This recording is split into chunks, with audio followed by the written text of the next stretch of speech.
युक्तियां बैठी हैं, सुनो। मात्र 100 साल का तुम्हारा धर्म बचा है, ये संदेशा लेकर के आया हूं। आप कहोगे 100 साल में? हाँ, मैं आपसे आज कह रहा हूं, पूरी समाज यहां पर, अपने भोपाल की क्या, मध्य प्रदेश की पूरी समाज बैठी है, क्योंकि मध्य प्रदेश के जितने अधिकारी वे सारे रिटायरमेंट यहां पर बैठे हुए हैं और वो यहां आकर के बसे हुए हैं। ये 100 साल में धर्म समाप्त हो जाएगा, ये मैं आज इस मंच से घोषणा कर रहा हूं। जिस ढंग से ये जैन समाज चल रही है, तुम्हें लाखों करोड़ों के मंदिर बना लो, लेकिन इनकी रक्षा करने वाला कोई नहीं होगा। क्यों नहीं होगा? चिंता मंदिर की नहीं, चिंता समाज की होना चाहिए, चिंता धर्म की होना चाहिए। आप विचार करिए, मैं आपसे कहना चाहता हूं, मंदिर बनाना अच्छी बात, बनाना चाहिए, बनना चाहिए, और हमारे गुरु महाराज विद्यासागर जी महाराज जो कर रहे हैं बहुत अच्छी बात कर रहे हैं। लेकिन इसके साथ में मैं आज एक संदेशा जो युवाओं के लिए लेकर के आया हूं, वो ये कहना चाहता हूं, हमारी जैन समाज बराबर मूर्ख काम दुनिया में कोई करता ही नहीं।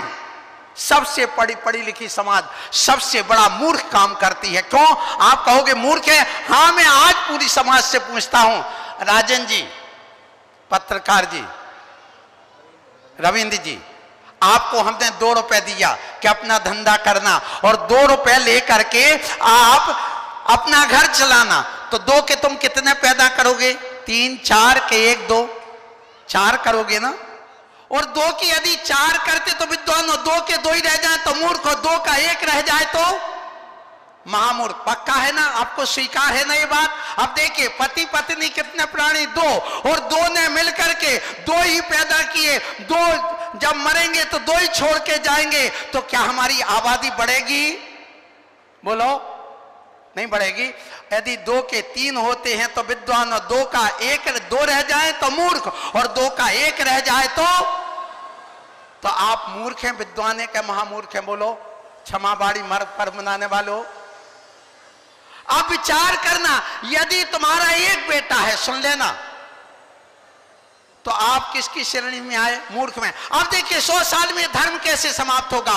आज यदि जैन समाज, यहां 50 लाख जैन समाज भारत देश में मैं मानता हूं, और 2 मरेंगे, 1 छोड़ के जाएंगे, तो 25 साल बाद कितने बचेंगे?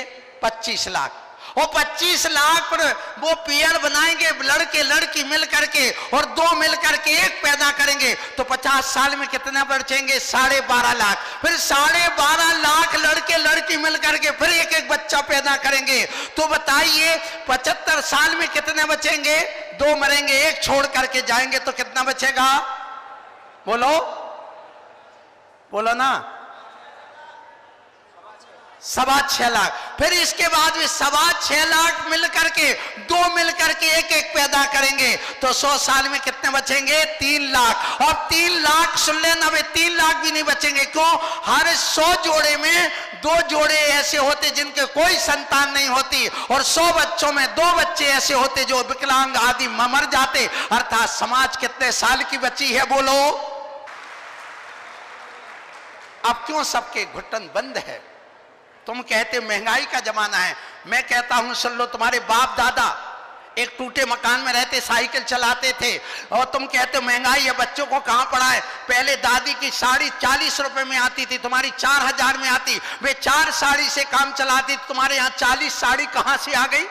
जब महंगाई है तो तुम 2 साड़ी में काम चलाते, तब मैं जानता कि महंगाई है। और तुम्हारे बाप दादा 2 सब्जी खाते थे, तुम 1 खाते, तो मैं जानता कि महंगाई है। तुम्हारे बाप दादा 2 मकान में रहते, तुम 1 मकान में रहते, 1 कमरे में, तो जानता महंगाई है। सबके लिए महंगाई नहीं, एक बेटे को पालने के लिए महंगाई। धन्य समाज। अब कहो आगम क्या कहता? आगम भी कहता 100 साल में समाज समाप्त हो सकती है।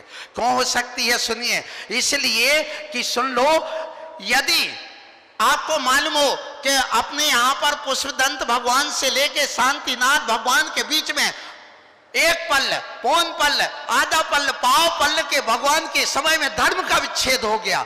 इसी प्रकार आज भी हो सकता है। आदिनाथ भगवान चतुर्थ काल में हुए, पंचम काल में नहीं हुए, तृतीय काल में हुए, चतुर्थ काल में नहीं हुए। इसका मतलब एक तीर्थंकर भी कम हो गए। हुंडाव सर्पणी काल के कारण से तुम्हारा ये 100 साल में धर्म समाप्त हो सकता है। इसलिए मैं कहूंगा एक परिवार में 4 बेटे चाहिए। एक ऐसा बेटा हो जो देश की रक्षा के लिए दे दो, जो मिलिट्री में जाए, शासन में जाए, प्रशासन में जाए, देश रहेगा, धर्म रहेगी, समाज रहेगा, परिवार रहेगा। दूसरा बेटा आप दीजिए अपने धर्म के लिए जो मुनि बने, क्षुल्लक बने, एलक बने। तीसरा बेटा समाज के लिए दे दे, जो समाज के उत्थान की बात करे। और चौथा बेटा अपने पास रखिए जो कुल की रक्षा करे। इसलिए 4 बेटे चाहिए, एक आपके लिए कुलभूषण, एक देशभूषण, एक समाज भूषण और एक धर्मभूषण। ऐसे 4 संतान की आज हमें जरूरत है। ये ध्यान रखो। आज मैं क्षमा वाणी पर इन युवाओं को संदेशा दे करके आया हूं। यदि बच्चे ना पले मुझे दे देना, मैं पाल दूंगा। एक जिसके भी बच्चे ना पले मुझे दे देना, मैं सबको IAS IPS बनाने के लिए सारी संस्थाएं खुलवा दूंगा। और तो आज एक सुन लो, यहाँ जनगणना फार्म एक तैयार किया गया है भोपाल का। जिनके यहाँ गरीबी हो, जिनके यहाँ बेरोजगार हो, जिनके बेटा बेटी की शादी नहीं हो रही हो, 8 दिन बाद आपके पास आदमी आएगा, वो फॉर्म भर करके देना। आपको सबको रोजगार दिया जाएगा, आपके लिए नौकरी दी जाएगी, आपके लिए पैसा दिया जाएगा, आपके धंधे चले जाएंगे, आपको सब कुछ दिया जाएगा। ये मेरी तरफ से आशीर्वाद है। इसलिए आप चिंता मत करो। यहाँ पर राजेश जो कलेक्टर साहब है IAS, उन्होंने वह फॉर्म तैयार किया है, वो आपके पास तक आ रहा है। यहाँ प्रमाण सागर जी ने भी जनगणना का एक फॉर्म दिया है।